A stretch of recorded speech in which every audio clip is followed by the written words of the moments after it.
Hey, this is B from Kongzerus and welcome back to the channel. Today we're going to be doing another tutorial about how to install a Sanwa joystick into your Marvel vs. Capcom 2 panel or any of the other Arcade1Ups for that matter. Last week we showed you how to do a very simple Sanwa button installation to replace these terrible stock buttons here. Check out that video. If this is the first time coming to the channel, please consider giving it a like, subscribe if you like this content, and let's get into it. One of the first questions you might even ask yourself is, do you need to upgrade the joystick at all? Well, I did a whole video where I showed the insides of these Sanwa controls and compared them to the stock controls, and they are very similar. They've gotten so much better. So it really depends on the type of player you are. If you're really looking for precision and you want that upgrade and you're really serious about playing online, I would still recommend to a Sanwa, but most casual folks, if you're just playing offline just by yourself or against the computer, the stock sticks might be good enough for you. So check out that video. Alright, so we're going to just change out our player 1 sticks, and for the most part you really only need to upgrade that player 1 stick. We're going to start by removing the bat top and a dust cover. Player 2 stick, if you want to change it out to make them matching, you can absolutely do so. We're just going to change the player 1 side.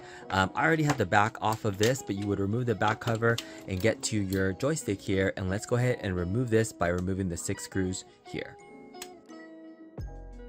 Okay, if this is your first time removing the joystick, there is a little bit of glue attached to the panel itself. So all you need is a small flathead screwdriver like this or a watch knife. Just gently stick it underneath and pry it open. It should pop off pretty easily, and then you should be able to pull off the entire joystick from your panel. You can see the glue that was there previously.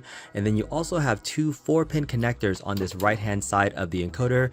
These are where you want to pull off the encoder wires for your joystick. So pull off these 2 wires right there, and then they are just soaked through here. So you can either just soak them through this little section here, or you can cut that little wire itself, and then you should be able to get this out of this section pretty easily on your own.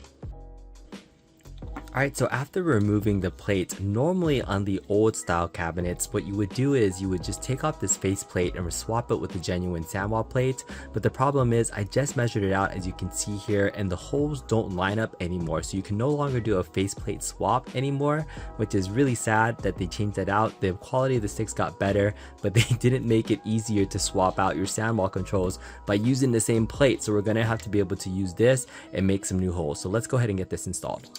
Alright, once you get the 2 screws into the top 2 sections of your Sanwa, make sure you flip over your control panel and check to see that your stick is centered in the middle of the joystick hole.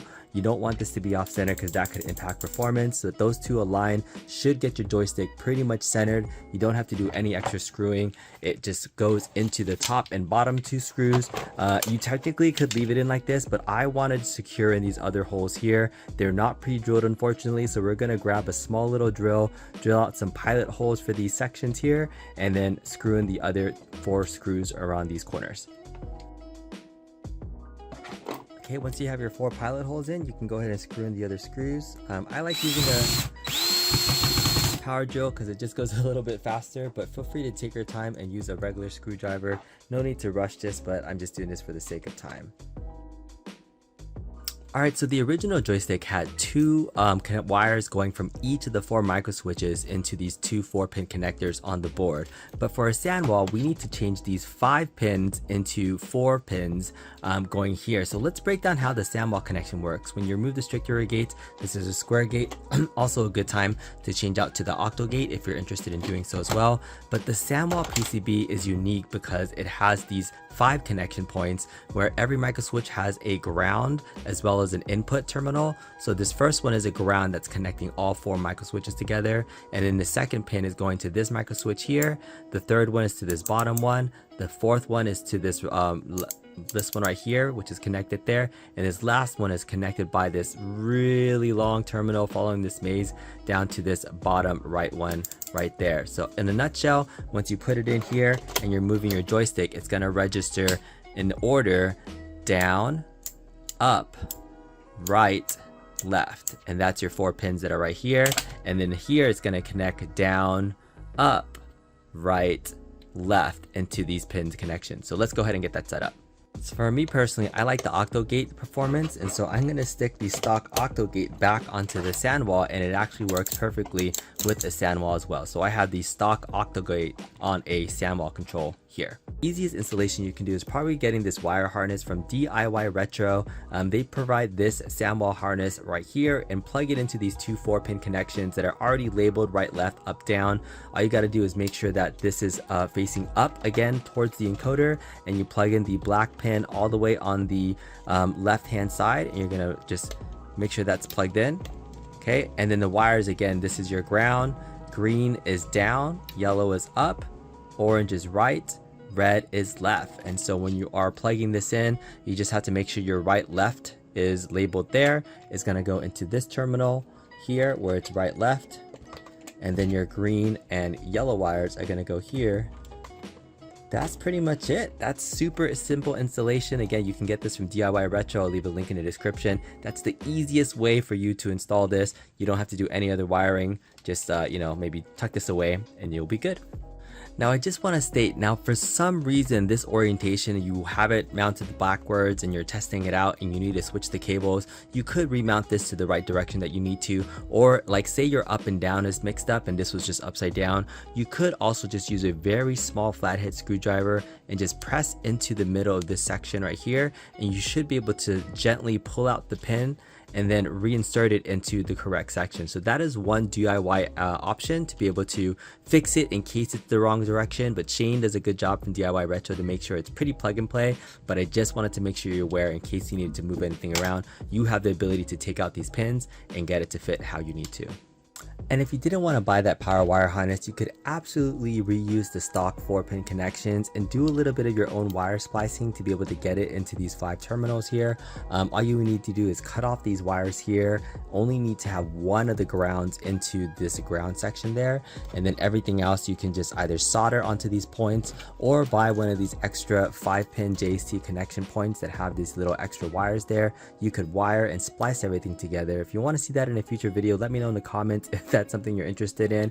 My recommendation is that, you know, that takes a little bit more effort and work. I'm the type of guy that loves doing that stuff, but if you want to make it super simple, DIYRetro wire harness is a very simple option to do. Alright, lastly, flip it over, put your dust cover back on and your bat top or your ball top if you prefer, and let's go ahead and get this plugged into the cap and test it out.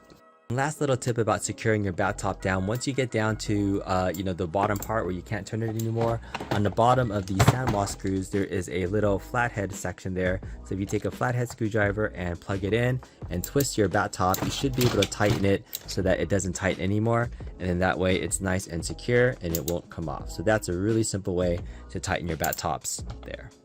So we just put our panel back in, and before committing to putting all 4 screws in, you definitely want to check and make sure everything is working properly. So let's make sure all the directions are working and our joystick is working correctly before we put in the 4 screws back in here, and then we'll do some online gameplay and finish this up. Check it out. Alright, so here's our joystick. If I'm moving it to the right, it's moving to the game menu. If I'm moving up and down, it's going there. So it looks like all the controls are working just fine. Alright, pretty late, but let's see if I can just open up a lobby and play some games really quickly with the new Sanwa stick here. The Sanwa stick definitely feels a little bit looser. It's really a stock 2-pound spring. Then this is the micro switches and the stock stick here. You can kind of hear the difference in the quality of just the stick moving around. This definitely feels a little bit looser than the stock one, so people like it. So here we are, we're playing Rick and More. Let's test out our new stock, Sanwa joysticks that are plugged in and see how they perform. I've gotten used to using Sanwa sticks on my original Marvel vs. Capcom one, so I noticed the difference in improvements playing the games, and it really is up to preference for you. So let's go ahead and play again and see how it works.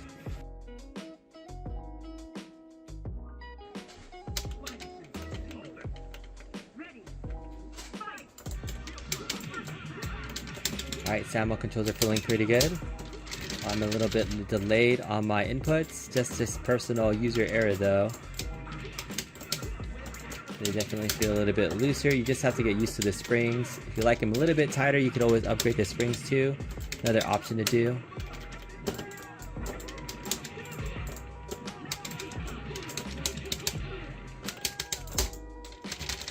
Oh, and that's one of the issues that you see on the cabinet too. I was playing on level 1 volume and it just went down to 0 on its own. So there are still bugs as of today in the system, but there it is. We just finished the matchup. Hopefully you guys had some fun. Thanks, GG's, Rick, and more. And appreciate you guys watching this tutorial. If you did, give me a thumbs up, consider subscribing to the channel, and we'll see you next time. Thanks guys, bye.